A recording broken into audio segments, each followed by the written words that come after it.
podcast. Cody, what are we up to today? So we are heading to Kalamazoo, Michigan. I sold two 60-foot J&M applicators to a gentleman up here, and he is having some trouble with them. So Service call. You and I are going on a service call here this morning. We're going to call this one the sounds of the service call. If you can hear in the background the old diesel motor running, we've got the, we call it the White Rhino, the white ambulance service truck. Yep. And we've got her fueled up. The diesel motor's humming around 2,000 RPMs right now, so it's a little louder in this cabin than I would like to be for an optimal podcast. True. But we only get a few hours a week to be able to record a podcast, and those hours have to be before 7 a.m. Yep. It is before 7 a.m., so we are going to record a podcast here. So you may have to bear with some noise here. We're going to call this one the sounds of the service call. Yep. Yeah, so yeah, like Adam said, we're in the White Rhino heading up there right now. It's 6:20 this morning. Watching the sun come up. Oh yeah, it's a beautiful morning. Mm-hmm. You know, it's going to be another hot one today. It's been hot this week. Today's Thursday. Yep. And it's going to be a hot one. The last episode that we recorded was with Bill Preller. Yep. And that was a good one. That was a really good one. It's very popular. One of our more popular episodes with Bill. Extremely knowledgeable guy. And so yeah, this one we're going to talk about a lot of things. There's been a lot going on since our last podcast. Several things. So here in Ohio, corn's in the ground, beans are in the ground. Pretty much everyone is done with planting. There was some replanting going on in certain areas that may or may not have gotten some rain. Wheat looks phenomenal. Yeah. Out of this world good. Phenomenal. Guys are, other than the price. Yeah. But guys have been pouring the cools, hitting fungicide on the wheat. That stuff looks good. However, the only Achilles heel to everything so far is the forecast. Yeah. You know, we're not dry right now. I was in Pandora, Ohio on Tuesday side dressing corn with some guys up there, and I was shocked at the amount of moisture we were pulling up. So I don't feel like we're dry today, but the forecast says that we will be. And everyone says, well, now's the time to be dry. You don't want to have that crop have plenty of moisture its entire life and then get dry in July or something like that. Sure. You want it to be dry right now when it's starting, so it can root down and get aggressive. So overall, as far as we're talking planting progress and where we're at here in Ohio, it's done. It's all the fat lady singing. Yep. For the most part, yeah, everything's in the ground. Everybody got her socked in for sure. A couple of guys out there replanting. Actually, we had quite a bit of guys call on some rotary hose here this year, and we actually sold quite a few of those just because of some crusting and stuff like that. So it just was kind of all across the board as far as what guys were kind of seeing. You get a little bit more north of us. Some of these guys up towards Van Wert, they got a bunch of rain. They're here a few weeks ago there when we got our last shot. Then you go south of us, they kind of got the same deal, but it wasn't near as much. And so they had some issues with crusting and stuff like that. So I think that was kind of the big push for some of the rotary hose sales that we seen.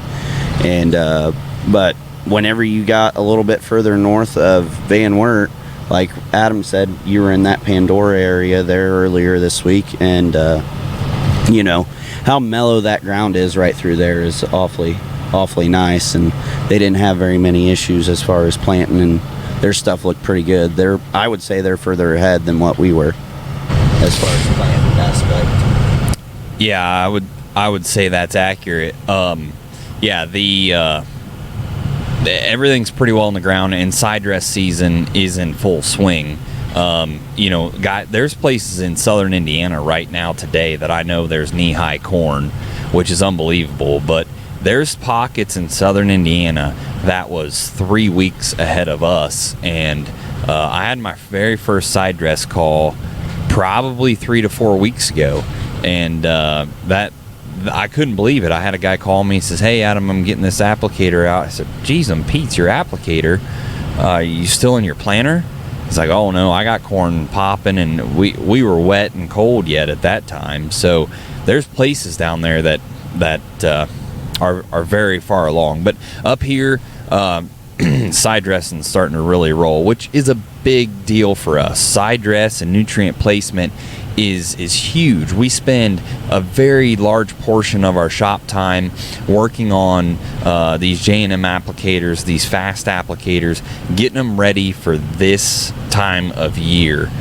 Between Cody and Dad and Seth and a few other guys, our phones are just going nuts. Hey, my rate's a little bit off, or my pressure's a little high, or how do you do this, and just running some refresher courses on guys as they're getting these things out. We've got a lot of them up and running here, so yeah, we're excited. These guys we're headed to, they kind of fought with these things a little bit yesterday. These are 5-section applicators. They could only get 3 of the 5-section valves to open. We've got some ideas up our sleeve. We're going to change out some harnesses. We don't like to see the customer struggle with them too much. I spent some time on the phone with them yesterday, and there's only so much you can do on the phone, and finally I just told them, hey, if you give me until morning, I'll come up and I will not leave until that thing's rolling. And that's kind of our motto. Cody, you spent a good portion of the day yesterday trying to get some applicators rolling. Why don't you talk about what you were expecting to do yesterday morning at this time when you were just kind of rolling down there, bebopping down there, and what you ended up having to do, the struggles that goes along with that, but then how you felt at 5:30 yesterday when you called me to tell me that you finally got it knocked out. So that's kind of a tricky question because I only thought we were going to go kind of work on one, which Elliot and I went and worked on the night before. Well, he was still having problems, so we were kind of messing around with it there this morning. We were just over just on the other side of Portland, and he was having issues of keeping his rate consistent. Well, we kept fiddling around with it. Well, we kind of narrowed it down to where we thought the PWM valve was bad, which in the end of all of it was. Basically, the PWM was just staying open and it would never close. So whenever I say PWM valve, that is the valve that controls your hydraulics to go to your pump. Well, whenever you have a PWM closed, which all J&Ms will be a PWM closed valve, basically what happens is that whenever you come to the end of the row, that PWM shuts off and it shuts the hydraulics off. You still have constant pressure to the PWM, but it shuts the hydraulics off going to the pump, so that way everything stops dispersing liquid. So basically, long story short, there we swapped out the PWM, got it rolling, got it good. Had to switch a couple of different cal numbers. I think that was part of our issue. The big thing was I think we had too much hydraulic pressure from the get-go going to that PWM valve because we were trying to chase pressure and just wasn't where we needed to be chasing at that point in time. But we got through that one, and Adam calls me and says, hey, got another guy down in Winchester, Indiana that's getting ready to start side dressing. Okay, all right, sounds good. So I just kind of thought it'd be a quick startup type deal. And well, anytime you think that anything's going to go quick, it usually takes a heck of a lot longer than what it actually does. So got down there. He was using basically a single product Raven module that was ISO to control it going through a Pro 700. And realistically, what I think, the first problem is that his task controller wasn't unlocked. So whenever guys are going out and they're wanting to run some of this stuff ISO, well, your task controller has to be unlocked no matter what. Otherwise, you will not get an ounce of product spit out of that thing by using that. Number one. And then, so we had to set all that up, and we just fiddle-farted around with it for a while. And I said, and Elliot was in there with the customer for a good while, and I'm like, all right. And I'm just trying to think of ideas on what we need to do and stuff like that. And I think some guys have heard of the ghost of the Pro 700. I think we had a little bit of that yesterday. It was doing some goofy stuff. Our first original problem is that I know whenever I've plugged some stuff in ISO that you're trying to run through a Pro 700, it'll send it to where it'll be goofy, like whether it'll be in metric, in metric units instead of US standard units. So we had to switch that over, which it did that yesterday. And it's all about how it computes the information from the ISO port going into that monitor. So we got that solved. Randy Evers helped us out a little bit from Hall Brothers there. And after we got through that, we started messing around with it a bit. Got his controller unlocked, all that good jazz. Got it set up. We still weren't getting product out. So we're like, all right, well. How much time have you spent on it by now? Because I know I sent you down there at like noon. We're probably talking 2 hours in right now. And customer's probably a little frustrated. Oh yeah. Brand new applicator. Yep, he was. And something that small, we were very close to just taking a Raven 450 and throwing it on there and saying, here, just run and we'll figure this out later. Yeah. And that's the struggle is, rate controllers and ISO, and it's all fun and games on paper. Customers will always want us to put on these rate controllers and stuff, but then when you plug them in, you also have to have your Case IH tractor or your John Deere tractor ready to accept that rate controller. Right. So you could have everything 100% right on the applicator side, which everything was. Mm-hmm. But the Pro 700 wasn't ready to accept it. Right. The tractor wasn't ready to accept it. The right numbers weren't punched in, and that was where we caught the problems, which is fine. We can get through that. We can help through that. But that's where you go from a 30-minute startup right to a 4-hour and 30-minute startup. Yeah. And if you've never ran ISO on whatever tractor you're doing with yet, you need to have that thing hooked up a month before you even consider using that ISO. Yeah. If you've never done it, because number one, the ghost of the Pro 700, those things are just not extremely delightful, to put it kindly, to run ISOs through. Yeah. And so yeah. Go on with your story. You finally started, you were calling back to the shop. I was getting calls. Brent was getting calls. Brent and I were we were feeling the sweat too, because heck, it's 4 o'clock and you guys are still an hour away, and Brent and I are like, all right, we got to buckle down. We got to figure something out here. We grabbed an ISO Raven rate controller. We plugged it into our tractor, and we started punching through it to try and help you guys, to help see what you're seeing, the problems that you were seeing, and finally you ended up getting it. And honestly, I've got no clue on what I did, on how I got it to do what it did, but I was like, all right, I just shut her down. I shut her down and fired it back up. Stopped throwing us the signals. I just told Elliot and the grower, I said, just let me have the cab for like 5 minutes. Just let me go in here and let me poke around and let me see what I can't find. And that's exactly what I did. I couldn't tell you what buttons I pushed, but I got her to work, and we got them up and rolling yesterday. So that was all that was important to me. Right, and I think that I think the Pro 700 was struggling to keep up. You know, he had prescriptions in there. And I think, I do believe that was part of the issue, is that he had his prescriptions trying to load into it, but between the ISO and the Pro 700, they weren't talking together in order to process those prescriptions. So at the end of the day, how did that feel to hit the wall, to be able to rely on other people? Brent and I didn't fix it, but you were able to call back to get ideas, and you had Elliot with you.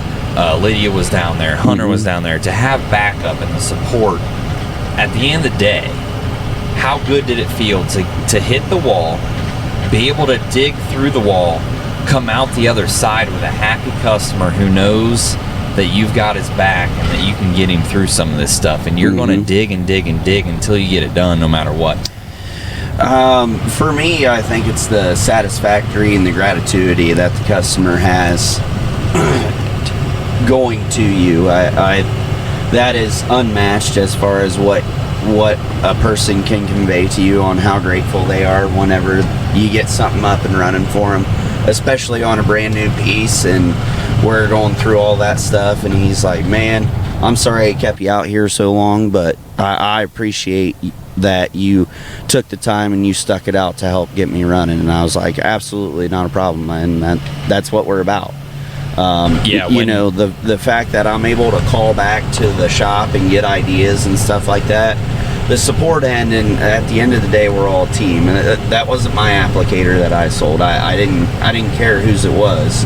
It was all about the team. It was so that way we could get a guy rolling that will be a future happy customer of Fenny equipment for a long time. Right. I came back. Elliot came back to the shop. You guys got back at probably 5:15 or so, and Elliot came up to me and goes, man, that was fun. That was fun. And I'm like, that was fun? What do you mean? You struggled all day. He says, well, I learned a lot, and to get it done, and at the end of the day, to have that feeling, that was fun. Yep. And I said, yeah, there's no greater feeling. You know, sometimes every now and then, it's fun to run into that wall. Like, oh shoot, something's messed up here. But then you get the opportunity to overcome that. Yep. Just like we're doing today. Like right now, I didn't really want to have to drive to Michigan today. Right. But I'm kind of excited to get a customer who wasn't able to run yesterday, to get them up and running and be the supplier of support. Yeah. To get up and running. So I really enjoy that, and that's what's kind of fun about this time of year. You're going to have problems. The problems they don't even make my heart rate increase the slightest bit. A guy could call me today and say, hey, the left side wing fell off of my applicator, and that wouldn't be a huge issue. I mean, it is, but we've got him. We've got the support team, and I'll round up the troops and say, guys, well, right now we're headed over here to, Greenville, or we're headed over here, and we're going to go fix it and get it done. You're going to have problems, period. We try to minimize the problems. What you can't have is the small problems. You can't have a leak here, a leak there, a tire that doesn't have adequate PSI. Yeah, or a pump that's bad. But you're going to have some stuff, and you just got to be prepared for it and be ready to overcome it and have the parts on the shelf. So that is everything Cody described in the last 10 minutes is in a nutshell our life this week, next week, and until side dressing is through. Is we're constantly on the call, and I enjoy that part. And it's okay, who's calling next, what do we got to do, and let's roll. And we're we could have a phone call here in an hour and a half that sends 2 guys to Southern Indiana. Oh, yeah. I don't know. The phone call is going to come in. A customer is going to be kind of frantic. Hey, we need help. What are we going to do? Do you have these parts?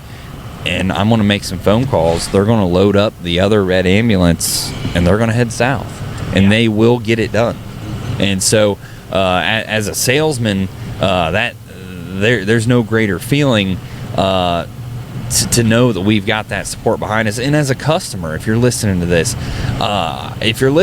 podcast, you're probably a pretty well involved customer, and I'm willing to bet you have experienced the service that I'm talking about. I hope no one has breakdowns, but if you do,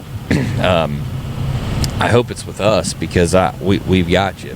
So that's all I want. I don't want to beat that horse to death, but that is what we are living right now, this second. And I want to describe through those struggles, those issues, and how it feels to overcome that, because I'm never going to say that we don't have issues with equipment. It's just going to happen. So that's what's going on now. That being said, Cody, let's rewind a little bit to I know you're hearing some mics going in and out. I'm muting some mics to try and keep the background noise down. So bear with me here as we have our podcast here on the road in the White Rhino. Not quite the ideal studio, but let's rewind our clocks here a little bit to something that was a little bit more exciting, to about a week ago. Exactly a week ago today. Do you even remember? What are you talking about? A week ago, Lee Kilpatrick from Georgia. Right. Everyone knows Lee, good old Lee. We've done 2 podcasts with him. Flew in to Cleveland. He drove over to Oak Harbor, Ohio. And then Dave Gunkelman drove up to Oak Harbor, Ohio. And we met them guys up there. And we slammed some Lake Erie walleyes. Talk. Yeah, we did. We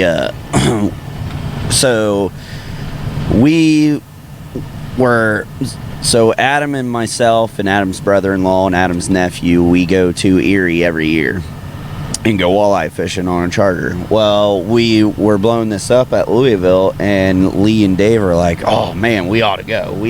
And we were like, "Okay, well, you're going." So we got it scheduled. We got Lee to commit, and he flew into Cleveland, and Dave met us there at Oak Harbor with Lee, and we rented an Airbnb and went to turn left here. Yeah, so we rented an Airbnb, stayed up there. We've got a little pond that we're able to fish up there. Caught some bass and some other critters while we were up there in the pond, and fried some walleye from the previous trip that we had, and boy, that was some good stuff. And yeah, they just came up, and it was. Yeah, if you've never had walleye, if you've never walleye fished, I urge you to go. It's a blast. Go out on a charter. You get to help set all the lines. Not only are they fun to catch, but they are so good to eat. So good to eat. And it's a lot of fun. Port Clinton and Lake Erie is kind of known for it. The summer fish up there is what they kind of call them, quote unquote. They're not the largest walleye that you're going to ever run into. But out of the 30 fish, we did catch probably 2 that were awfully nice, 24 to 26 inch walleye. Yeah. Those things are a blast to reel in. So yeah, we had a blast. I'm real thankful that Lee and Dave took the time and committed some time to go fishing with us up there. It wasn't about the fishing. It was just a heck of a lot of fun to spend that time. Absolutely. With some people that we don't get to spend a whole lot of time with, and we had a blast. And and look forward to doing that again. So I wanted to just touch on that because we talk a little bit about coyote hunting, a little bit about this and that. It's the time of year to go fishing. Yeah, it's just fun to do. Go out there and bend some rods and throw some worms on hooks and maybe take some kids. But if you're ever in the Ohio region and want to go slam some walleyes, head up to Port Clinton and get it done. Yeah, for sure. And Adam said that it wasn't about the fishing, it's more about the camaraderie for us, just because how much the very little bit that we get to see Lee, every moment with Lee is pretty awesome. He's just a great guy to be around. So that was really all it was about. It was just good conversation, good people, good few cocktails here and there, and it was a good time. Yeah, we had a blast. So I want to touch on a couple new projects that we had kind of been working on over the winter that are kind of coming to fruition right now. Maybe if you've tuned into our YouTube channels and stuff, you've maybe seen them, but I wanted to touch on those dual coulter applicators that are running around. Yep. Last fall, I had a customer come to me and he said, Adam, I want you to look at getting me an applicator where I can run 2 coulters per row instead of one being 15 inches from the row. I want 2 coulters, each of them being 7.5 to 8 inches away from the row. And I said, man, Mike, I've thought about that for a long time, and our triple threat is designed to in a way serve that purpose, kind of to be a better placement. But I do like the ability to put this stuff in the ground. And I said, well, let's price it out, let's see how it'll work, how things will match up. And we got it to work. He said, that is how I want my applicator to be. I'm going to buy a new J&M, and I want it to have 2 coulters per row. This is on a 30-foot machine, so 24 units is what we did. And we set it up, and we did a startup on that unit on Tuesday. And I tell you what, I am so pumped about the placement of the dual coulter system. I'm going to be having some more videos coming out. Not all of those applicators running, but I ended up doing, this year we ended up doing 3 applicators that way. With dual coulters, and we have now a total of 4 applicators that are out running with dual coulters. And so we're putting this fertilizer 7.5 to 8 inches from the plant. And what kind of started this conversation was he was getting a lot of leftover nitrogen in his fall soil samples, and he was saying, okay, I had good weather, good crops, but why did that corn not take up all that nitrogen?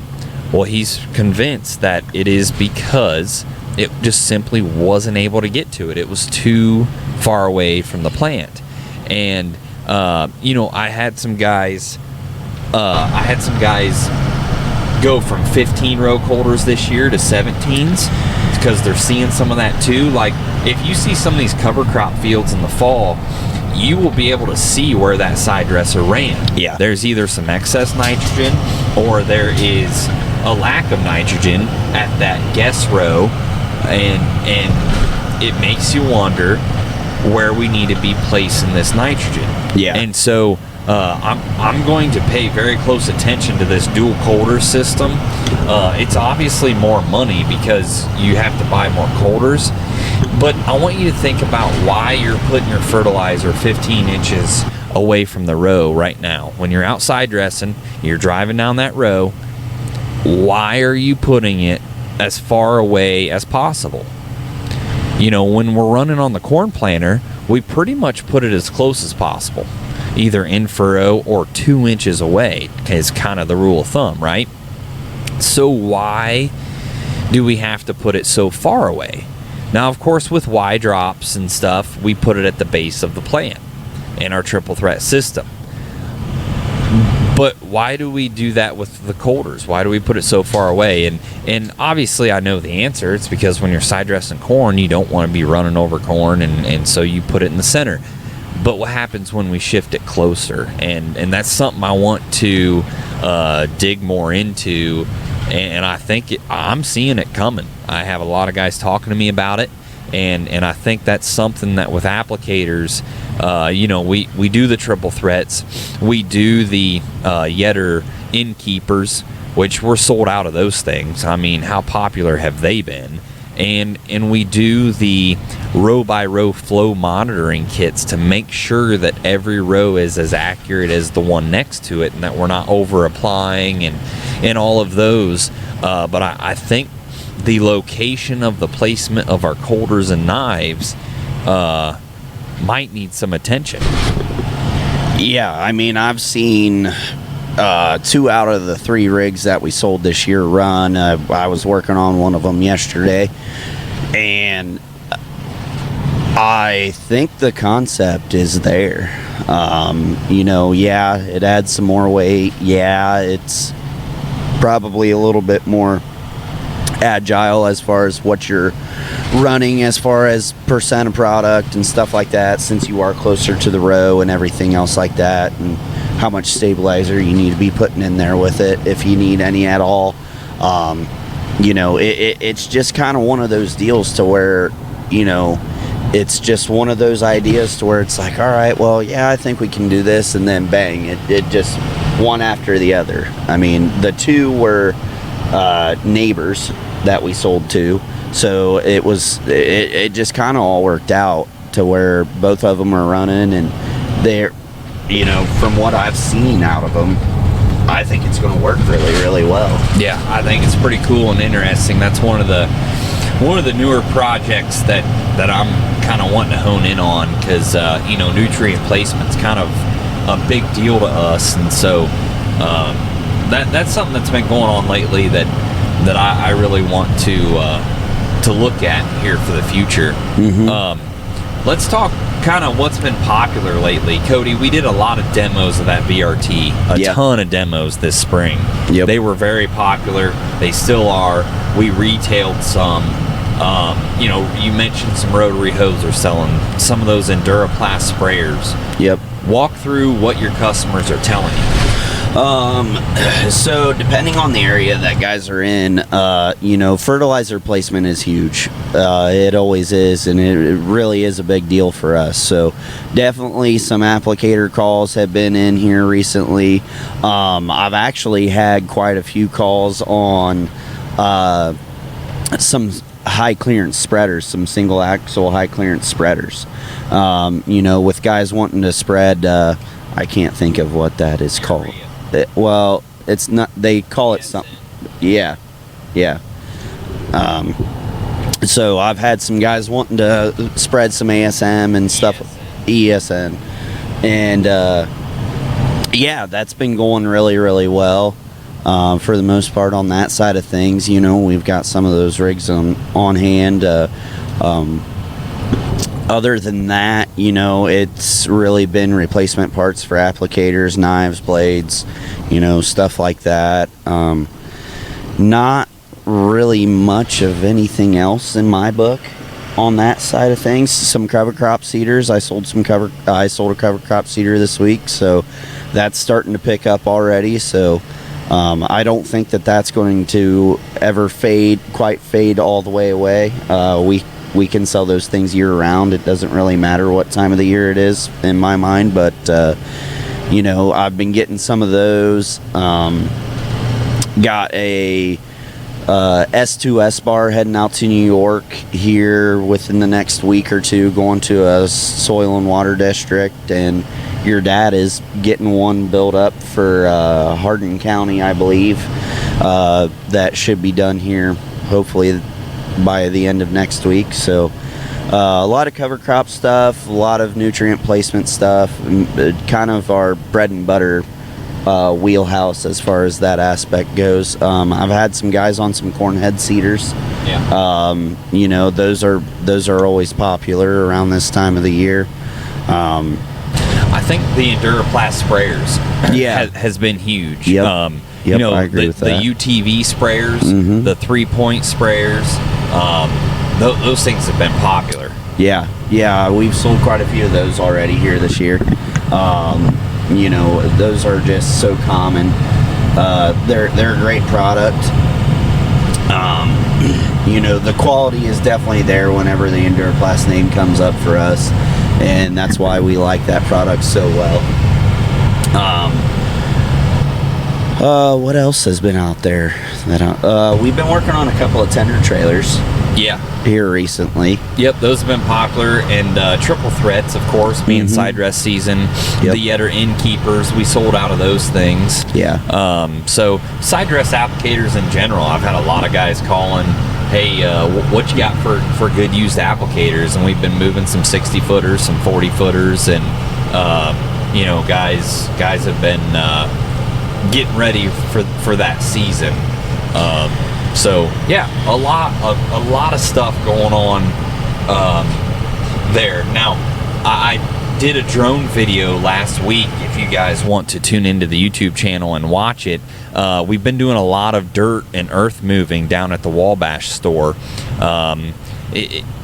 We are trying to expand every inch of gravel that we can at that place. So we're tearing up some grass, putting in some gravel. I did a drone video of it I thought was pretty neat, and they're getting really close to wrapping that project up, and it's going to do a lot for us. We'll have a lot more room, and we'll be able to have a lot more space. It'll be a lot more presentable, more room to drive around, and a lot of stuff like that.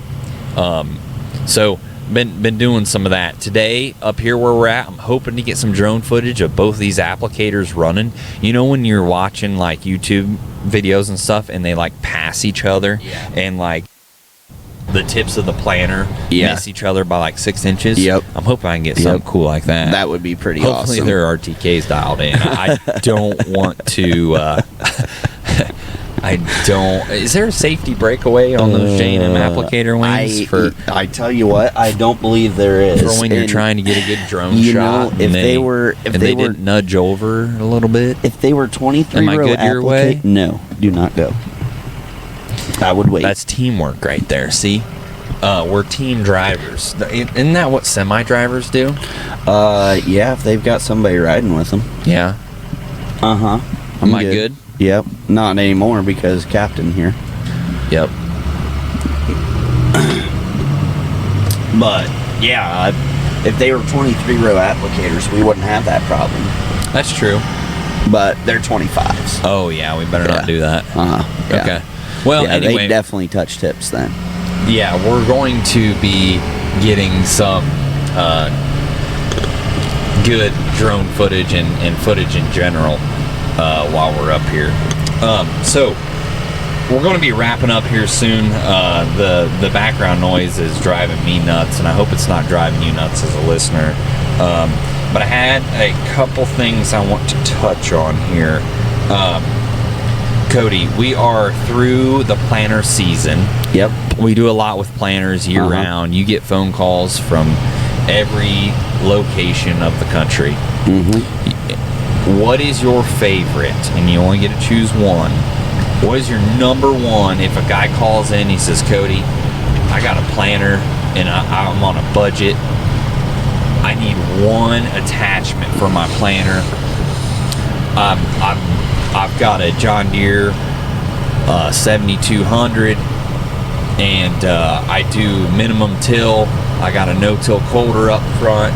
What's your number one planter attachment for that guy, or for any guy that has to be on that planter for success before you start diving in with that guy on getting tricky and getting fancy? What's the one thing he's got to have?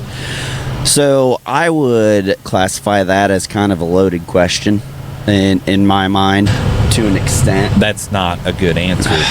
You get one product. It's not a hard question. I know. For me, number one, I would be removing that no-till coulter and throwing row cleaners up front on that thing. Okay. In my mind. Okay. Interesting choice. With a no-till coulter, I just think that you compensate too much on seed placement, and that is literally the planter's job, is to place the seed correctly, in my mind. I think a row cleaner up front, a floating row cleaner up front, something that is not rigid, is very important to get residue out of the way, so that way the disc blade openers can do the correct, proper job of placing that seed. Sure. I would, that's great, yeah. Because when you're running through the field, if that no-till coulter is too deep, or even if it's not, that thing's going to wreak havoc. And we know probably being a 7200, probably not going to have delta force on that unit. So he's probably relying on springs or airbags. And so we don't want to have that no-till coulter robbing our down pressure. And we also don't want it to bounce our row unit. So yes, a row cleaner up front. Cody and I did a video earlier this spring of a planter, a 12 row that we had in our shop. And Cody and I went out there to the field, and he was conventional, okay? But we went out there, and in this field, it was kind of cloddy. He could have probably hit it again, but because he had the row cleaners, he didn't have to. We set those row cleaners so that they would move all the large stuff out of the way, including residue. But they would move it all out of the way so that that row unit was rolling into fine, soft, firm dirt, and the row unit was not bouncing. It was nice and calm and smooth, and that was because we removed the no-till coulter and put a nice floating row cleaner on there. That's the front of the row unit. That's the start of it. That's a good place to start. So yes, great answer, and I think if guys are planting or looking back at their stands, maybe seeing some unevenness or some skips, if you've got a no-till coulter, look pretty hard at a floating row cleaner, no doubt. So from there, I think that's really all I've got. Cody did whisper in my ear earlier, want to know if I was going to mention something new coming down the road, and I'm not, but I kind of just did. So next week, we're going to release the newest, biggest announcement from Fennig Equipment, and the only hint I can give you is that it involves something that involves what you hear in the background when I hit the throttle. Hear that diesel motor humming? That's all we can say. And next week, we will release a new podcast that we will talk about our next move. So, thanks everyone for tuning in. We're headed to Michigan for hopefully a successful service day here at Fennig Equipment. No hope about it. It will be a successful day. It will. Yep. Mm-hmm. We will get it done, and we're going to shoot video, and we're going to be heading back to Ohio shortly after lunch. I'm calling it right now. Hopefully, yes. All right, guys. Thanks for tuning in. Yep. Thank you.